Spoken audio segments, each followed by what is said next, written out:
and my friend, we love to learn. We are happy when we learn.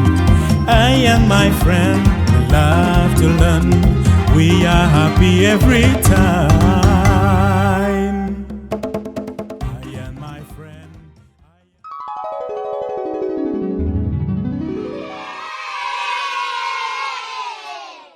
When the minute hand is pointing at 12, it means it is a full hour.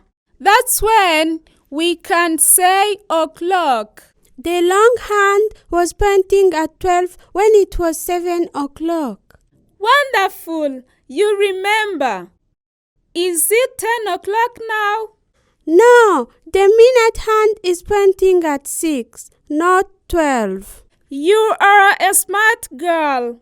When the minute hand is pointing at 6, we say past. It is now 10:30. That's right. Look here. Can you tell me what time it is? It is 2 o'clock. Great job, Mwiza. Thank you, Miss Clock. Can you please tell me what time it is? It is now 9:30. Excellent! What did I miss? Where were you? I learned so much. I was taking a nap. What did you learn? I learned the parts of a clock. A clock has a face. It is called a clock face. A clock face has numbers from 1 to 12 that tell us the time. Did you know that a clock has hands? Yes, the hour hand and the minute hand. What else did you learn? I learned that the hour hand and the minute hand move in a clockwise direction. I also learned how to tell hours and minutes. The short hand tells hours and the long hand tells minutes. Wow, you learned a lot. So, how do you tell minutes? When the minute hand is pointing at 12, it is a full hour. So, we say o'clock. When it is pointing at 6, it is called past. Impressive. You should teach your classmates too.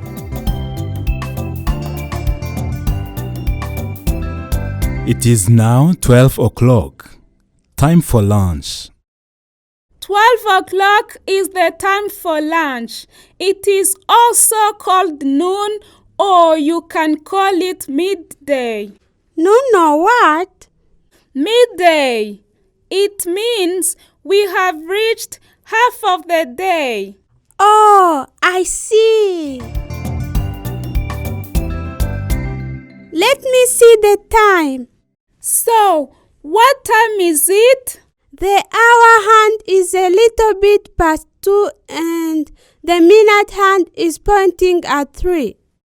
When the minute hand is pointing at 3, it means 15 minutes have passed, and we call it a quarter past the hour. Then it means 15 minutes past 2, which means a quarter past 2. Yes, that is right.